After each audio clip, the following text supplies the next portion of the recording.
Reliability sounds boring until the gun beside you starts choking. Then boring turns into the only thing that matters. These 7 did not make it because they were pretty, trendy, or loud online. They made it because they kept working through heat, dirty mags, cheap ammo, tired hands, rushed strings, and the kind of ugly range days that expose fake confidence. I am careful with no failures, because every gun is still a machine. But from what I have seen, carried, logged, and watched under pressure, these pistols earned their place. Now I want yours. Which pistol have you personally seen run through everything without quitting? And which reliable gun gave you that first ugly click? Drop it below. I'm Steve. Trust feels permanent right up until it doesn't. The part still bugs me.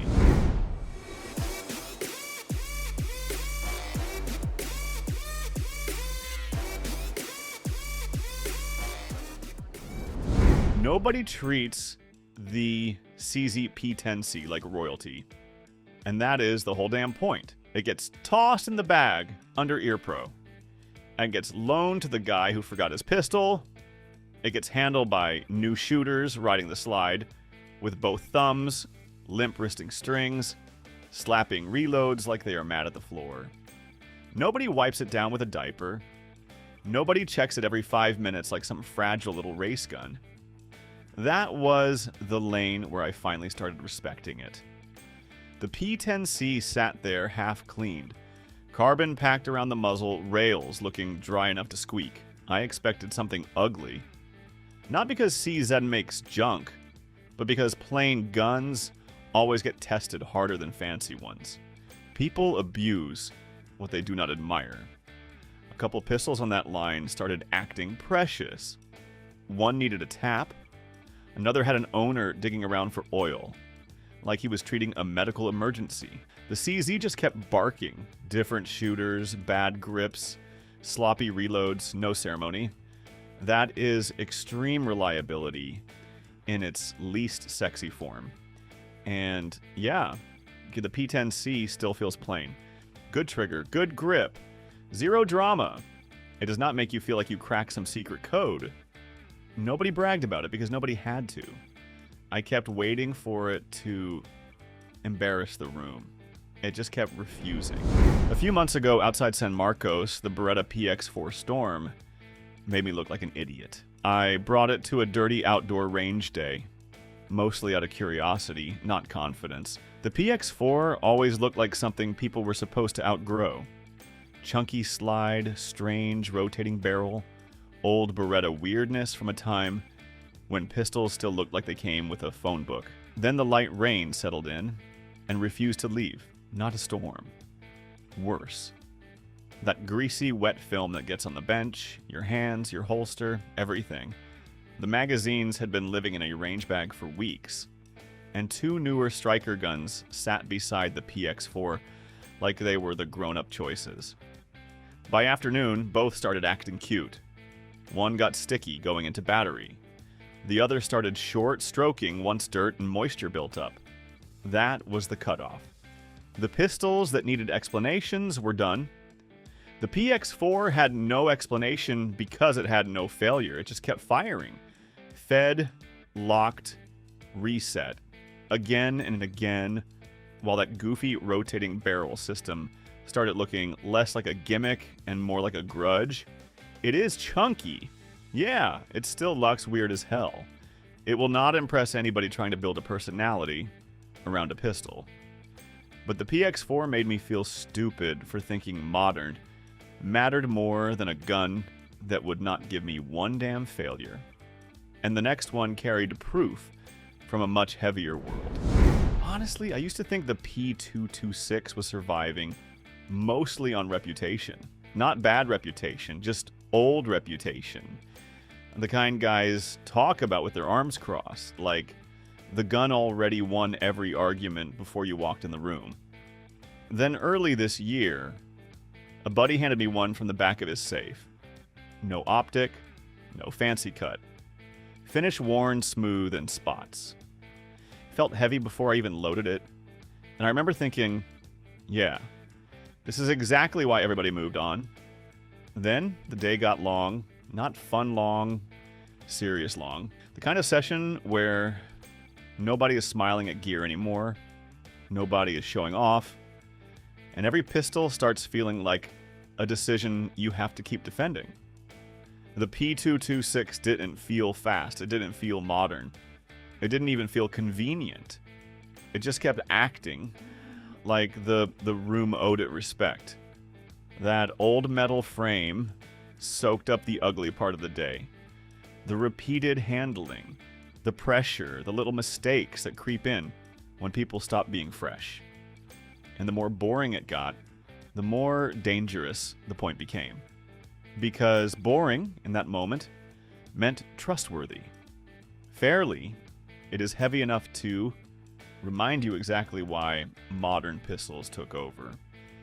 Carrying it all day is not some romantic thing, but reliability, that gun felt like it had already survived the argument before I even trusted it. This FN509. Tactical looked like it came out of a catalog written by a guy with too many patches on his range bag. Threaded barrel, tall sights, optic cut, tactical name stamped right into the conversation before the gun even fired. I wanted to hate it for that. I wanted to call it gear bait, because plenty of pistols look ready until the shooting starts, and all the cool parts turn into decoration. Then I watched one run with a can on it. Heat built fast. Carbon started painting everything black. Gas came back in the shooter's face. Hands got slick. People kept fiddling with optics, plates, height, 0, all the little stuff that makes a gun feel serious at the counter. The 509 Tactical just kept doing the part. Nobody talks about enough. Feed, extract, lock back, cycle again. Can on, can off, same pistol, same boring rhythm. No weird attitude shift. No little, hold on, let me tune this moment. The FN did not earn trust because it looked ready. It earned trust when all the tactical stuff stopped mattering and the pistol still cycled. I still think it feels bulky, busy too. The trigger does not make me write love letters, but I wanted to call it overbuilt marketing, and the damn thing kept running too clean to let me. That annoyed me more than a failure. The next one was not trying to look tactical at all. It looked like it was built by people who did not believe in second chances. Last month I pulled an old HK USP 9mm out of a range bag that had been baking in a Texas garage for 6 weeks straight. No climate control, no mercy. Just heat, dust, and that stale garage smell that makes gear feel abused before you even touch it. The bag looked forgotten. The mags were mixed around, ignored, gritty around the edges. The USP had that dry, neglected feel. But the controls still snapped, like the gun had been waiting there, annoyed instead of aging. I almost left it alone. Then I ran it anyway, just over 500 rounds in one session. 3 different ammo brands, including one ugly steel case box that usually finds weak spots fast. Rapid strings, hard reloads, no cleaning break, no little let it warm up excuse, not one failure to feed, not one failure to extract, not one failure to lock back. That is the extreme part. The USP did not work its way into reliability. It started there, cold and neglected, and just kept running it like maintenance was somebody else's problem. And yeah, this thing is a brick. The grip feels blocky, the controls feel old, and nobody buys one because it disappears on the belt. But the USP 9mm feels like it was built by people who did not believe in second chances. I have watched cleaner, newer pistols ask for cleaner conditions before they act right. The USP did not ask for anything.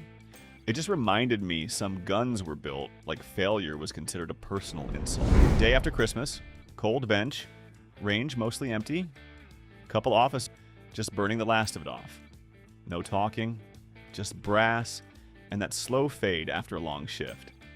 She's there. M&P9 2.0 hands. Not showing it off, not checking it, just holding it like it already did its job. I ask, she doesn't answer right away, just gives me a look, then shrugs it off like it's obvious.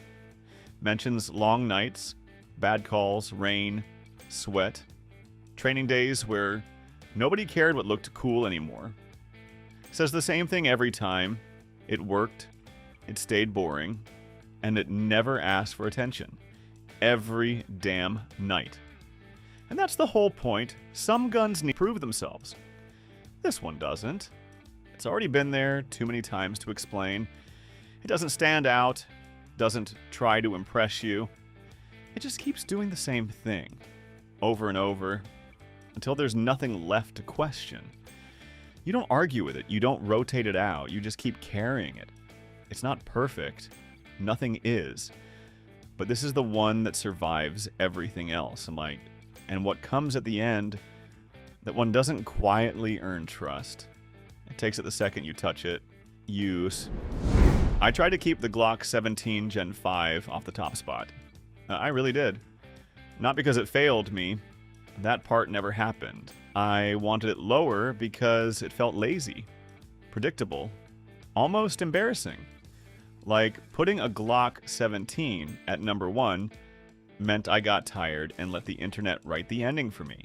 So I started stacking other pistols against it. Better triggers, better grips, better sights, better cuts. Guns that felt newer, cleaner, smarter. Guns I liked talking about more at the counter. Guns with an actual personality. And every time I got serious, the Glock was still standing there, like the measuring stick nobody could throw away.